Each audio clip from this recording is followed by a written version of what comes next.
Good day. Thank you so much for joining us today. I'm Beth Bigham, Hudson City Councilwoman, and I'm here today with Senator Christina Roegner and Representative Bill Roemer. And today we're going to give you a legislative update on what's going on in the State House. So today I'd like Senator Roegner and Bill Roemer just to give a brief introduction on themselves. Thank you so much, Beth, for having us. It really is a pleasure to be here. So I am Christina Roegner, and I represent the 27th Senate District in Ohio. That includes all of Wayne County, western Stark County, and portions of Summit County, including right here in Hudson. I've been a senator for almost 2 years now, and before that I was a state representative for 8 years. Currently, I chair the Ways and Means Committee, and I'm also the chair of the Sunset Review Committee in Columbus. So it's a pleasure to serve my constituents, and thank you again for having us today. Yes. Hi, and I'm Bill Roemer, state representative for the 38th District. It's wonderful to be here, a place where I've coached many, many baseball games. I serve for now almost 2 years at the State House. Before that, I was on Summit County Council, so represented all of Hudson and the Summit County School Board, the ESC. I serve on a number of financial committees and others. In fact, the senator and I serve on the Tax Expenditure Review Committee, which I'm the chair. I also serve on Ways and Means, Financial Institutions, Finance, Primary and Secondary Education, and Long-Term Care and Aging. And it's great to be here, and thank you so much for having us, Beth. Oh, well, thank you so much for being here. We really appreciate the work and tremendous effort that you've been putting in to your roles in the General Assembly. Today, I thought we would just, have a nice sort of casual conversation about what's going on. I think people are very interested in what's going on at the State House globally. We've went through a pandemic, many changes throughout all of our communities in the state of Ohio itself. So I'd like to talk a little bit about what's been going on in the State House. What are those legislative updates? Maybe tell me a little bit about the bills that you're working on, where some of those stand, and just give us an update on how things are going. Absolutely, we'd be happy to do that.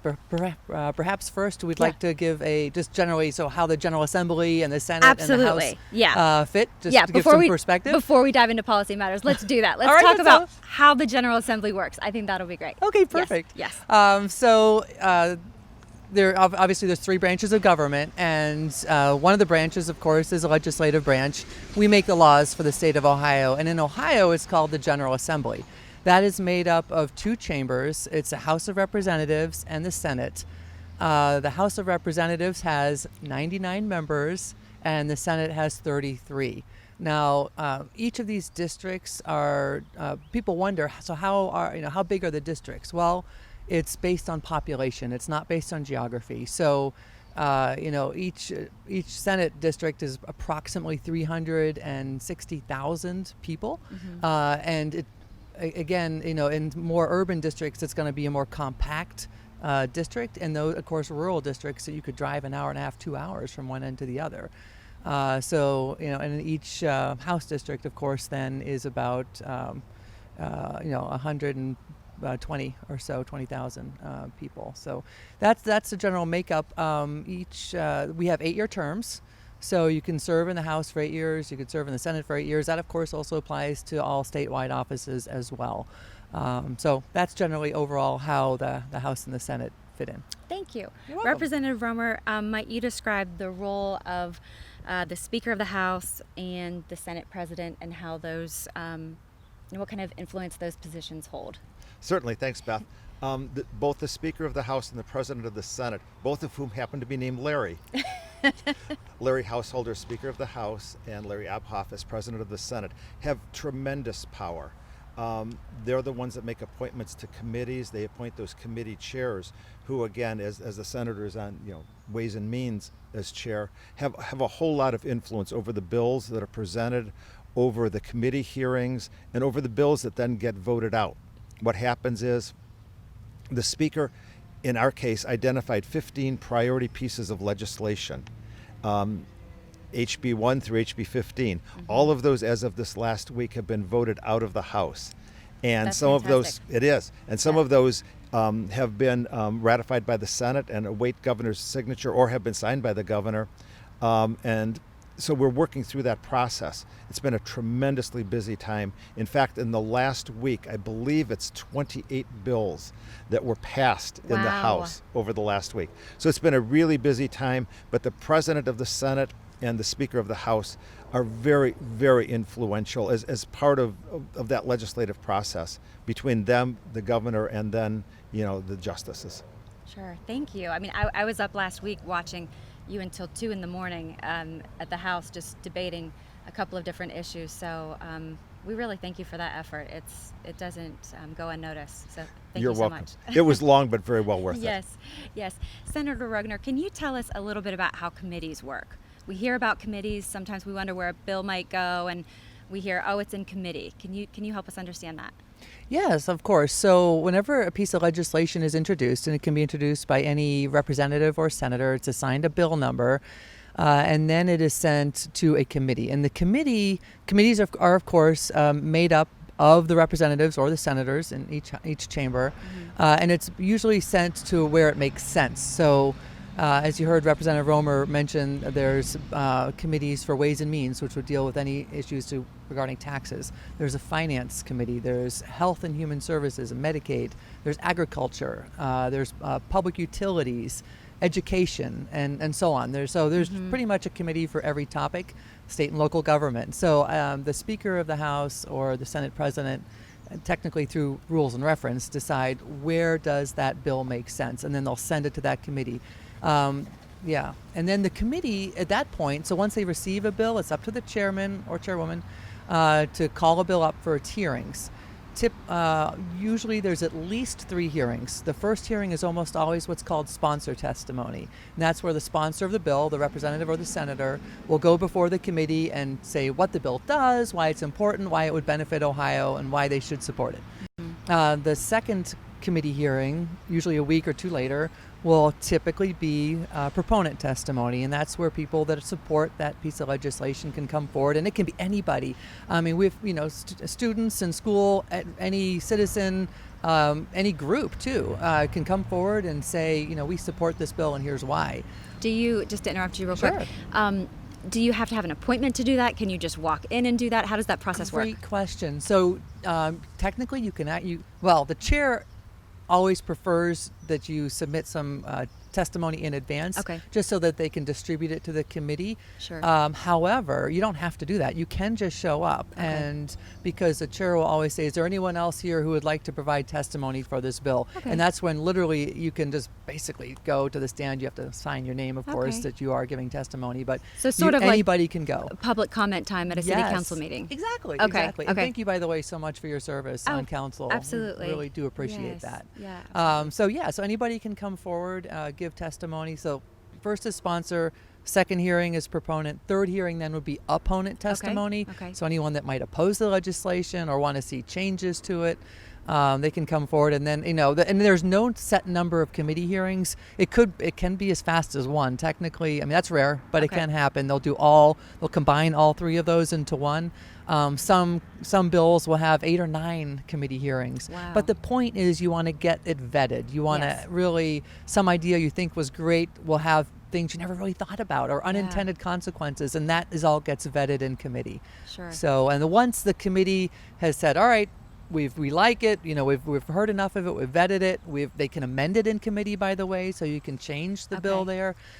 It's at a certain point, if they want to move forward with that legislation, they will then vote it out of committee. And if Okay. that happens, then it has a chance of going to the floor. It's under what's called the black line on this list of bills. And that's where, as Representative Roemer said, it's up to the Senate President or the Speaker of the House. They decide which bills come forward for a vote. Okay. So hopefully that provides a summary for committees. Yes. So to review sort of how a bill becomes a law, can you walk us through that sort of as a quick overview as well? I know we've kind of touched on all those little pieces.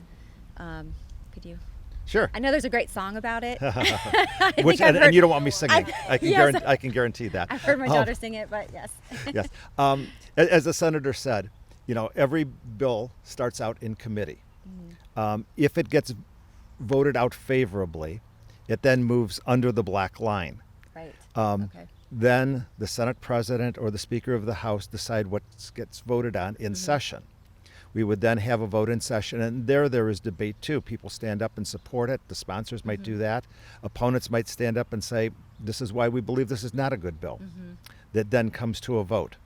Assuming it passes, I'll use my example, it passes the House. It then goes over to the Senate. Okay. So the Senate would then have that bill. It would then go through the appropriate committee in the Senate. Right. So if it's a tax bill that passes the House, it would then move over to Senator Roegner's Ways and Means Committee. Okay. And we would again have hearings. Sponsor, proponent, opponent, potentially interested party. Then it would be up to the Senate, that committee, to vote it out. It gets voted out. It goes to the floor of the Senate, moves above the black line. President Obhoff moves it above the black line for a vote. Same process. Now you've got something that's been passed by both the House and the Senate. It then would move on to the governor's desk for signature. Okay.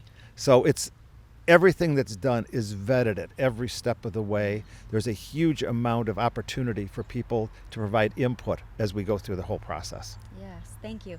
So when it does move from the House over to the Senate, does it always go straight to committee, or does it ever just sort of go into the empty vacuum somewhere? I'm just curious, because that's a question that people wonder, where did it go? Yeah. So- Well, first of all, so bills can start in the House and come to the Senate, or they can start in the Senate and go to the House. Right, so it right. does work. It works both ways. It Right. all depends who's actually introduced the bill. Sometimes you also can have companion legislation, which Representative Roemer and I have introduced several bills where they Excited to both talk about this. basically running parallel tracks. Okay. But either way, you're right. At some point, it has to go to both chambers and agreed to, and then sent to the governor's desk. So, can it get stuck in a vacuum? Absolutely, it can. Okay. Yeah. So that's why bills can get stopped anywhere along that process. If there is a committee chair that doesn't like a bill, Okay. or the committee just doesn't want to vote for it, or doesn't support it, or the speaker or the president don't want to move a bill for any reason. So there is a series of gates, if you will, Sure. where a bill could get stopped anytime. And that's why the vast majority of bills that get introduced don't become law. But it's it's Part of the process. but at the end of the day, Governance. it's a good thing, because laws affect here in the state of Ohio almost 12 million people. So you really want to think long and hard before we do anything that would affect that many folks. So while it's a cumbersome and laborious process to get it done, I believe it's the right method. Absolutely. And if I could just add one thing. Sure. One other thing that may happen, and we've seen this happen with a couple bills, is the senator might have a bill, moves over to the House, moves through the committee process. There could be amendments made on that Senate bill. Okay. It gets voted out of the House. It then goes back to the Senate for ratification of those Yes. amendments. At that time, there's an opportunity to concur or not concur.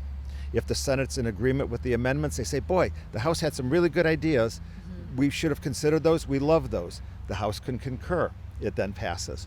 But what could happen also is the House or the Senate could vote not to concur, and in that case it goes to conference committee. And there are 3 senators and 3 representatives that then would sit down and work on those differences and work towards something there, and then that would be voted out. And is that a bipartisan committee? It is. Okay. It is. The way it's constituted right now, because there's more Republicans in the House and in the Senate, it is 2 Republican senators, 1 Democratic senator, Okay. and the same on the House side. Okay. Very, very good. Thank you. Yes. Thank you. All right. Well, I think we're going to dig into a couple specific bills. I know we have just 30 minutes, and I want to use the time wisely and give people an update on some specifics that you've been working on. Representative Roemer, can you share just a brief insight on House Bill 624? I often like to understand sort of recommendations and policy in line of, what is the problem that we're trying to solve, just sort of looking through that lens. And I understand that it's about increasing transparency with COVID-19 data. Can you just give a brief sort of update or give us a little more information about that? if you could? Sure. House Bill 624 was introduced by a nurse and a retired judge Yes. very ironically. Diane Grindell from Portage County, part of Portage County and Geauga County. Okay. And she was very concerned looking at the data. What she had seen is that on a daily basis, the data that's presented is total data from the inception of the pandemic, whether that's hospitalizations, whether it's deaths, or whether it's infections from COVID-19. And she had looked at the data and seen that there was a significant flattening of the curve. In fact, I think in her floor speech, she said there was at least one day where there were 0 deaths from COVID-19 in Ohio. But when you look at that and you say, well, there's over 2,000 deaths or there's over 40,000 infections, and she wanted to make sure that the data was in the hands of the residents of Ohio so that they could make good decisions that affect their life. So she asked for, it's really a simple bill, I think it's just 3 or 4 pages, basically 4 bullet points, asking for data on a daily basis that provides the number of infections, the number of hospitalizations, the number of deaths on a daily basis, along with some other information. And she also asked for modeling information. What was the data that went into the modeling information that showed that there were going to be peaks and spikes in COVID-19? So that was that bill. Okay. It asked for data on a zip code basis in some cases, so that you could make judgments about what's going on in your local community. Right, I think that's really important, and the people desire that. I've definitely seen that through my interactions with citizens and even just social media. You know, we're definitely a community who loves information and transparency, and we kind of demand that, and I think this bill would certainly assist with that.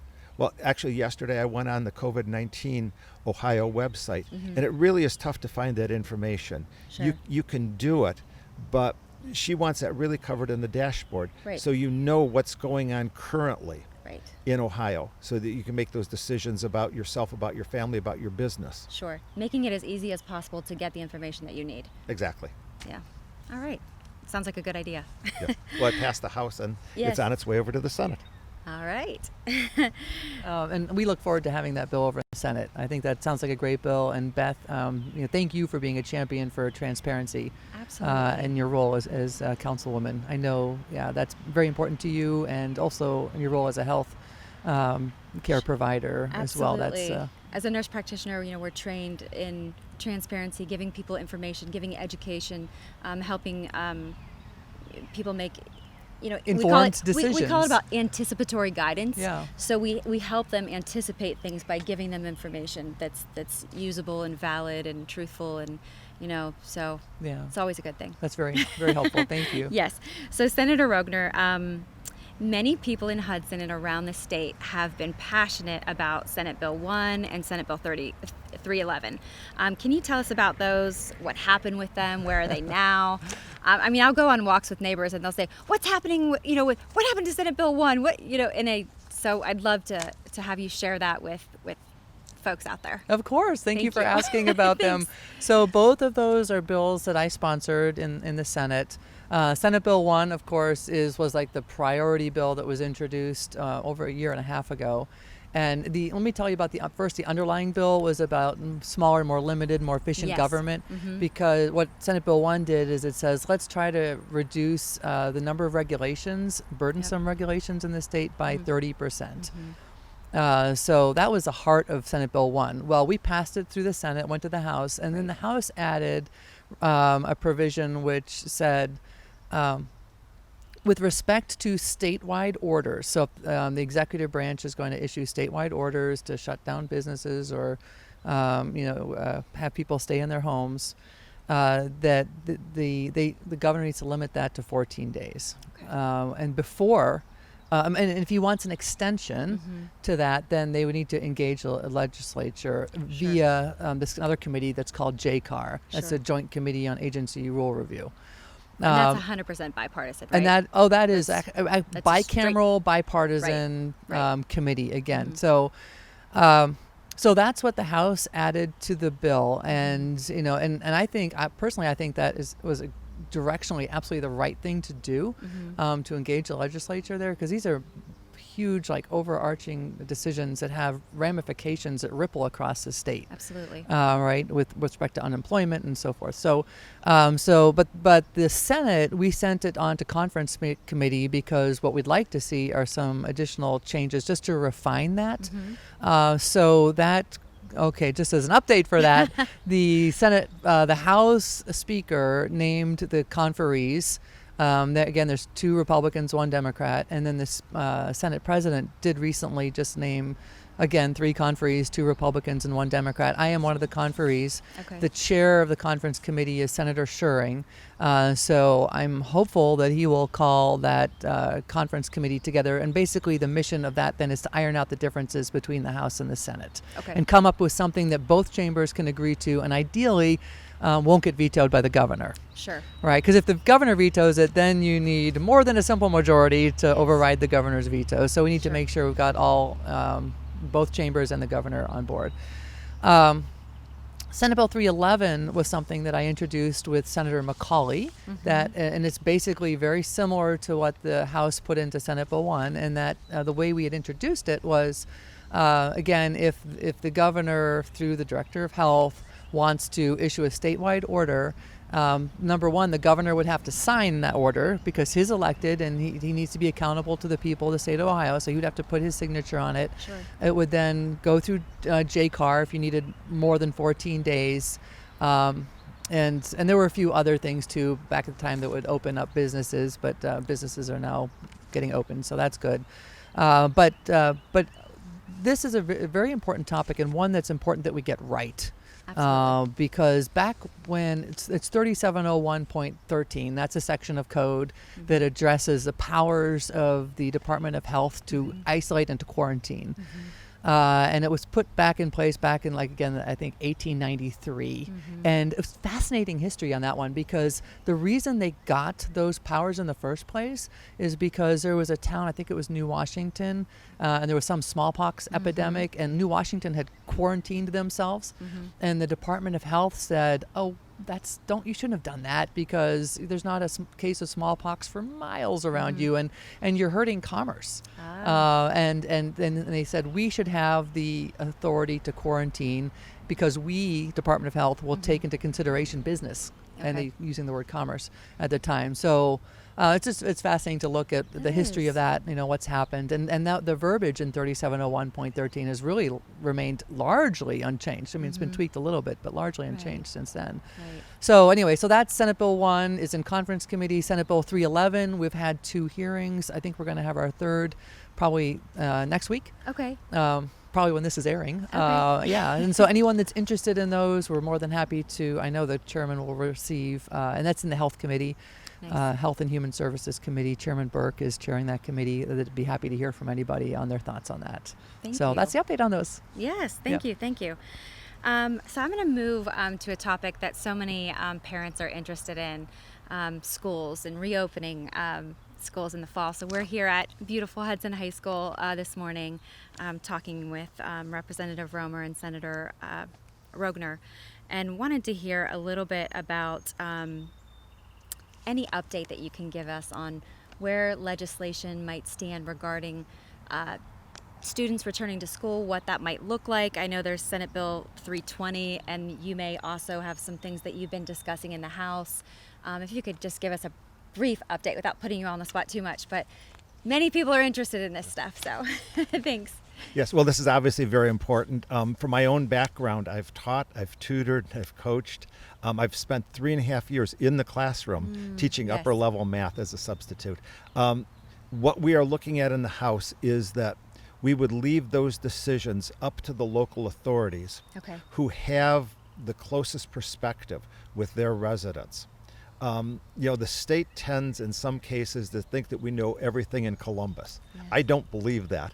I believe that it's the local officials, it's the school board members, it's the superintendents, and it's the residents of each of those communities that really know. So from a House perspective, what we're looking at doing is having the local school boards, the superintendents, and those organizations make the decision on what they think is the safest way for their children to be educated. Okay, nice. appreciate Thank that. you. And so, yes. As a parent, thank you. Yes. So also, yeah, I have 3 kids, 2 daughters right here in the Hudson High School. One will be a freshman, one's going to be a senior, and then I have one just in college.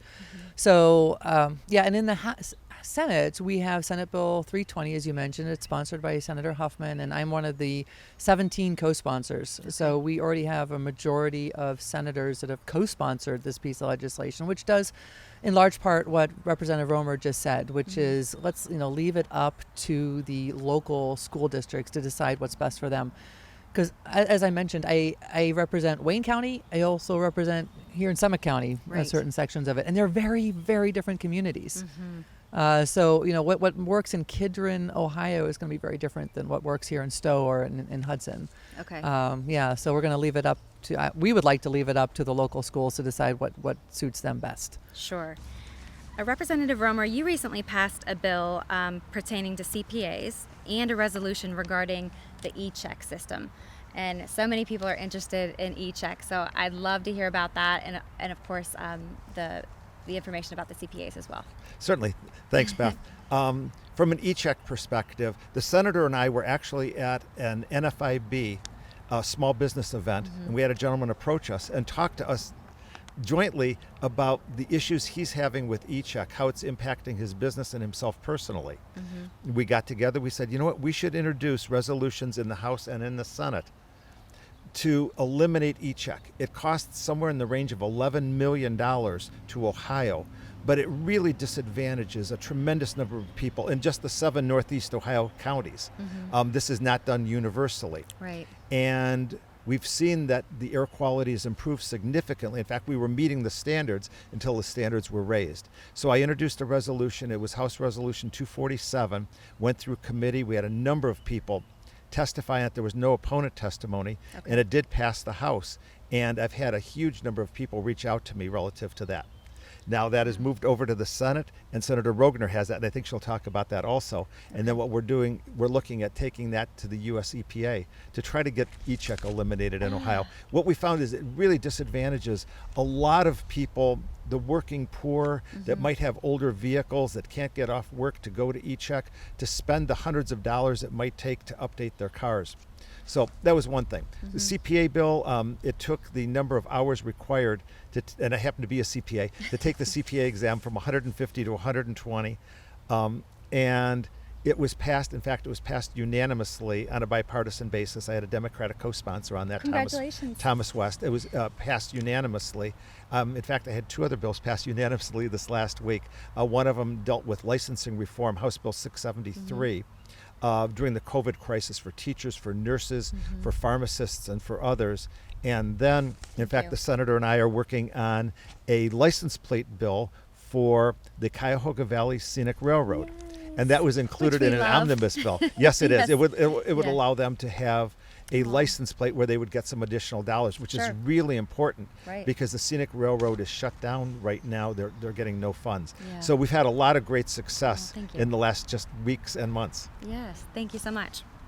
Oh, and if I may add, Yes, please. The Cuyahoga Valley National Park, that is the only national park in the state of Ohio. So we are so fortunate up here in this area to have that treasure where we can go outside, enjoy nature, and enjoy the towpath and the scenic railroad. It really is a blessing to have here. My son runs cross country, and they all summer long, that's where they hold their practices. Yeah. And so he loves it, and so do we. Yeah. Whenever we have guests from out of town, we always make a point to bring them to the Cuyahoga Valley National Park because it's breathtaking. The ledges, the views, we're really fortunate to have it here. That's for sure. Did you have anything that you wanted to add to e-check or? No, I think the representative summarized the benefits very well. So it did pass the House. We are working it through the Senate. We've had a couple hearings, and so we are anxiously awaiting a vote for that through committee. Perfect. And then, as the representative said, we'll hopefully take that up to Washington and be able to eliminate e-check because it does disproportionately not only affect the 7 counties here out of the 88, but also disproportionately affects the poor, or because the economically disadvantaged folks are the ones that are going to have the cars that are going to be older and more likely to be e-checked. So this really is a great resolution, and I'm delighted to be working with the senator on it. Thank you. Yeah. Thank you. So you sponsored 2 additional bills that each recently received votes in the Senate. Senate Bill 31 and Senate Bill 272. Can you tell us a little bit about each of those and the status? Sure. So let me take them in reverse order. Sure. So Senate Bill 272 joins Ohio to 28 other states for a physical therapy licensure compact. Nice. So what is that? So anybody that's a physical therapist in Ohio or a physical therapist assistant, and there's over 19,000 of them across the state, can pay a nominal fee, and then basically their license will transfer automatically to these 28 other states, and there are more joining all the time. Sure. So it's these occupational licenses, they're important, but in many ways are also barriers to working for people. And I think at this, we should always do all we can to make sure people are able to get jobs and work. And particularly in these times, it's more important than ever. And we have to recognize that. And when a person crosses a state line, they don't forget how to do their job. Right. So this just passed the Senate. It passed unanimously, so I'm delighted about that. And now it moves Fantastic. over to the House for their consideration, and we're hopeful that they'll see favorably Yes. to pass that as well. Senate Bill 31, you mentioned, that's another bill that I sponsored. Originally, that bill would keep 911 operators' information protected. So why is that? Well, sometimes people will call 911 if there's an emergency, and if for whatever and then these operators then will dispatch the emergency services. Sure. And most of the time everything's fine. But in rare instances, someone will be upset because for whatever reason they don't feel like the services got there as fast as they needed them to, and they'll take it out on the 911 operator. And so what this bill did is it would keep the information, personal information, like their home address and family, protected. And we added also drone operators to that for the National Guard. And then it went to the House, and the House added a provision to make it more difficult for the government to do contact tracing. Okay. And again, I think that was a great amendment that the House added, because what it did is it says, we're going to respect personal privacy, and if a person wants to participate in contact tracing, that's great, fine. Let them give written authorization. Sure. So then it came back to the Senate. There were 12, I think there were 12 of us that voted to concur. Okay. And then I think 18 didn't. So it ended up going to conference committee. So Senate Bill 31 is in conference committee as well. So I'm hopeful that we'll be able to work that out. I do know that the Senate did add some provisions of 31 into another House bill and send it back. So it gets kind of convoluted, but Sure. hopefully, basically at the end of the day, the policy provisions will be enacted. So that's what's that. 272 though, you mentioned. So there's Senate Bill 272 that I just talked about, Sure. but there's also House Bill 272. And I wanted, the Senate added some amendments to House Bill 272 that said, with respect to places of worship, that those cannot be shut down. And to be clear, the governor did not shut those down, but we just wanted to reemphasize they cannot be shut down, because that is our rights as Americans to right. worship. And also the other amendment we added to House Bill 272 had to do with voting. So the U.S. Constitution says the time, manner, and place of all voting is to be determined by the state legislatures. Well, as you recall, back in March, the in-person voting was canceled, really, basically the night before. The election wasn't canceled, but the in-person voting was. Right. And the amendment we added to House Bill 272 says no. What the U.S. Constitution, that says what it means, and it means what it says. Right. And that is, again, time, manner, and place to be determined by the legislature. So, Thank you for yeah, that was in upholding- House Bill 272. Yes. You Oh, asked about Senate Bill thank you. 272, which is a We appreciate licensure. you always looking out for Yeah. constitutional rights and being proactive about those things. And certainly when you can see from a historical perspective things that may happen, it's nice to put an emphasis on the Constitution and the rights that we have. So thank you. Thank you both so so important. much for joining me today. We have talked about so much. We could probably go on for days. I love to hear this information and just to be with you both.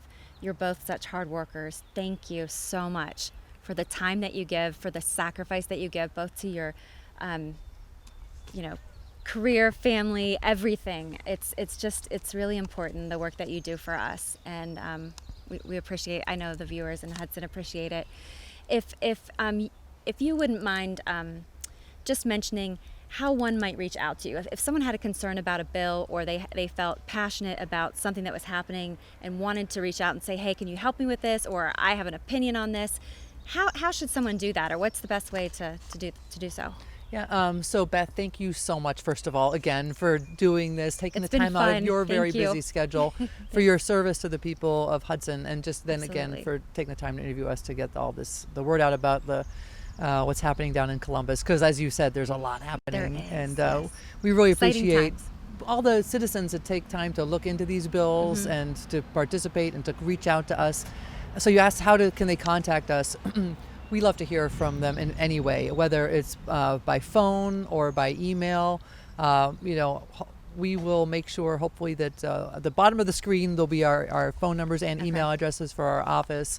We'll put that on there. But my cell phone number is 330-322-5325. And I definitely am a big texter, so they can contact me anytime about that. And again, thank you so much for having this. This was a lot My of fun. pleasure, and thank you to HCTV as well. We certainly appreciate Hudson and having this wonderful amenity in our community, and all the staff that work behind the scenes and have been working from home and trying to get so many things done outside of the office. So we really appreciate that. Thank you.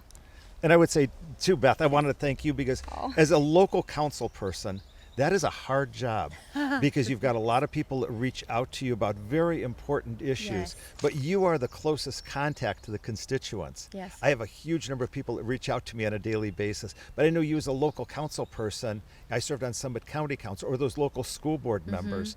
Those are the people that are in the community on a daily basis. You're walking with your neighbors. Yes. They're stopping over, they're talking to you. So thank you so much for doing that. Because I Absolutely. know you're not doing it for the money or the glory. You're doing it really to serve the people. Absolutely. And I pride myself on getting back to people as quickly as possible. My personal cell is 216-544-3809. And I personally review all my email also. We get a couple hundred a day. I have Oh a my wonderful goodness. legislative aide that helps me with that process. Sure. But I love the contact, I love the input, and all that Yes. input is valued. Absolutely. That's how we know how to solve problems, right? We don't know what the problem is until someone reaches out. Oftentimes, that's why you probably meet so many businesses and meet with people when you're not in Columbus, reaching out to the community and finding out what their needs and desires are, what they need fixed. And so certainly that feedback is really important on how you govern and what changes need to be made in Columbus. So thank you for being responsive. You're welcome. And just as an example, yesterday I happened to be in Sugar Creek Township. The senator mentioned some of these districts are long, and our district Sure. runs almost 70 miles. And one of the township trustees down there came up to me and thanked me for the assistance we offered with his personal unemployment. Wow. We had so many people reach out to both the senator's office and mine with problems with unemployment. We did everything we could to rectify that because that really made a difference. He said within 2 days he received the 6 weeks of unemployment that was due Wow. him. So it made a huge difference to his family personally. It just made me feel really good. Absolutely. To be able to touch someone's life like that, to Yes. use your service to make something better is key. It was. Thank you. All right, thanks again so much. Hopefully we'll do another one of these sessions in the future, maybe in the fall or I don't know, sometime. Thanks so much. Appreciate it. Have a great day.